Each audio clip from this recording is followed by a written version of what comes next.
ice, where for all the apparent volume of water only a stream now followed the ancient course. Under the shield of lead, 4 great turbines lay idle, bypassed by the hurtling waters bled off from the lake.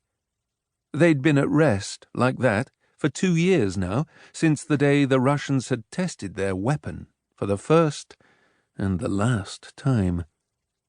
Despite all the USSR's technological camouflaging countermeasures, that test, too, had been seen by the American spy satellites.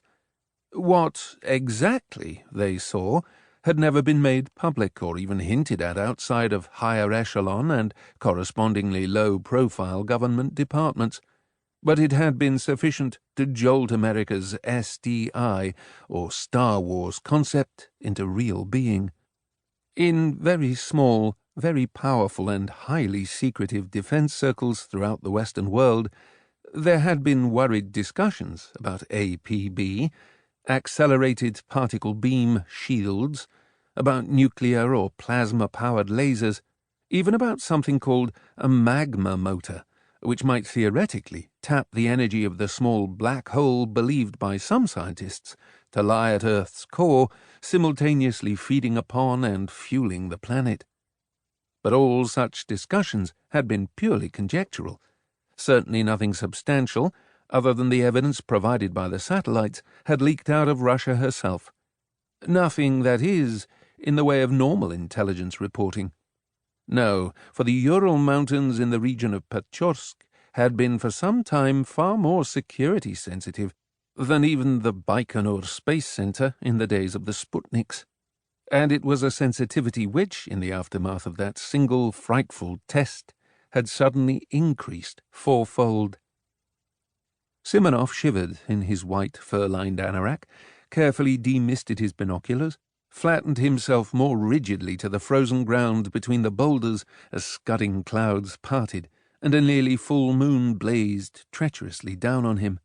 It was cold in the so-called summer up here, but in the late autumn it was a kind of frozen hell. It was autumn now. With a bit of luck, Simonov would escape suffering through another winter. No, he mentally corrected himself. That would take a lot of luck. A hell of a lot. The scene below turned silver in the flooding moonlight, but the special lenses of Simonov's binoculars made automatic adjustment. Now he turned those lenses on the pass proper, or what had been the pass until the Pechorsk project had got under way some 5 years ago. Here on the eastern side of the ravine, the pass had been eroded through the mountain's flank by one of the sources of the Sosva River on its way down to Berezov. On the western side, it had been dynamited through a deep saddle.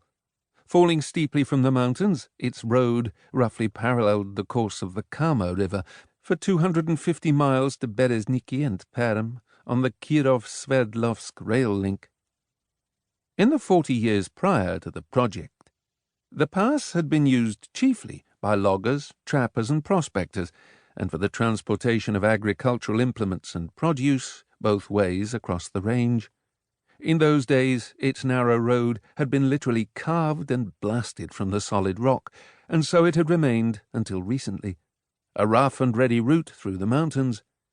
But the Pechorsk project had brought about drastic changes. With the construction of the Zapadna rail link to Serenskadja in the east, and the extension of the railway from Ukhta to Vorkuta in the north, the high pass had long since fallen out of favour as a route through the mountains. It had only remained important to a handful of local farmers and the like, whose livelihoods hardly mattered in the greater scheme of things. They had simply been relocated. That had taken place 4.5 years ago. Then, with all the speed, ingenuity and muscle that a superpower can muster, the pass had been reopened, widened, improved, and given a 2-lane system of good metalled roads.